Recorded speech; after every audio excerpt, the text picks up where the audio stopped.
Hey there, gang. Patrick King here, coming to you live from a hotel in Lancaster, Pennsylvania. Today's question is brought to us by Sydney. Sydney asks, I just got a horse in for training recently. He's supple throughout his body for the most part, and he goes on the bit nicely. However, he tends to tilt his head to the left when he's going both ways at walk, trot, and at canter. Why is this? And what can I do to fix this?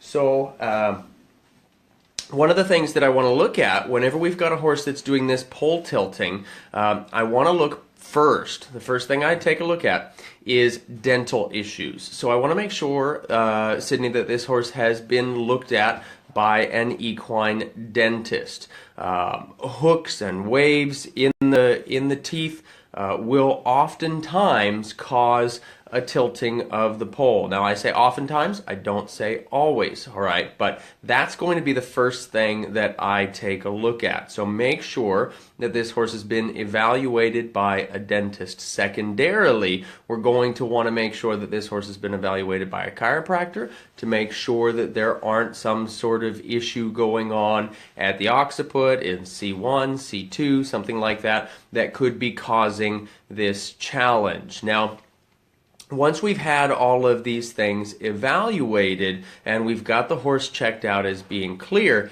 even if this was a dental or a chiropractic issue, once that issue is solved, we're going to need to help rebalance the horse in this way to make sure that he can keep his pole level. And you said he's going to the left, tilting the pole off to the left in both directions at all gaits. So one of the things that I'm going to do, I work on what I refer to as elevated releases. So I stand beside or in front of the horse and I'll ask them with a slight upward lifting of the bridle to lift the base of the neck and balance their head from pressure, again with an upward lift of the bridle.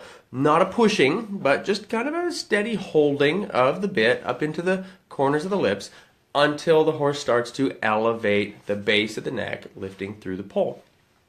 Once I've got that elevated release down, I start working on a little bit of what I refer to as balance flexions. So we'll ask the horse to bend laterally, left or right.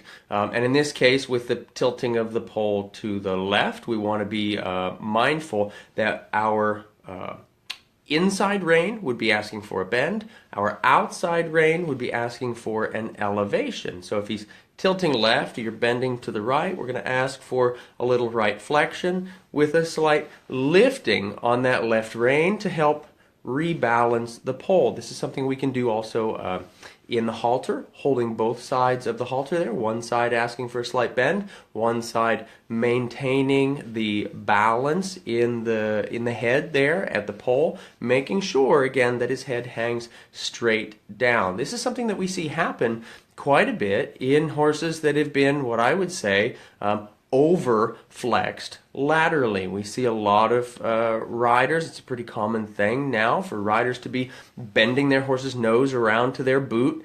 It's kind of a terrible idea for the most part. Once we have basic control with our horse, that over-flexion is going to cause an imbalance to the inside shoulder and all these other things, but we'll see the horse's heads doing quite a bit of tilting when we over-bend. So when we're asking for this balance flexion, this lateral flexion, make sure that we're only bending up to 90 degrees. Anything more than that is going to pitch the horse's weight onto the inside shoulder, which is not what we want to do. That's going to cause the horse to be heavier on the forehand and that sort of thing. So to help solve this problem of the pole tilting, again, we're going to ask for those elevated releases from our horse, asking him to lift and straighten his head with pressure off of either the halter or the bridle, both, and then asking for those balance flexions.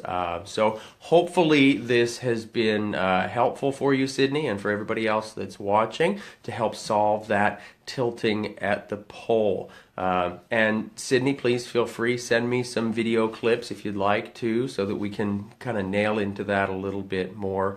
But again, kind of as a recap, make sure first that we have the horse evaluated by both the dentist and the chiropractor to make sure that we're not dealing with a dental issue that could be causing this, because that's a pretty common thing. So again, hope that's helpful. Please share that video with your friends if you found that to be helpful at all. And question of the day for you guys: when did you start riding horses? When did you start getting involved with horses? Did you get started as a kid? Did you get started later on in life as an adult? Let us know in the comment section below the video here. I'm looking forward to reading everybody's answers.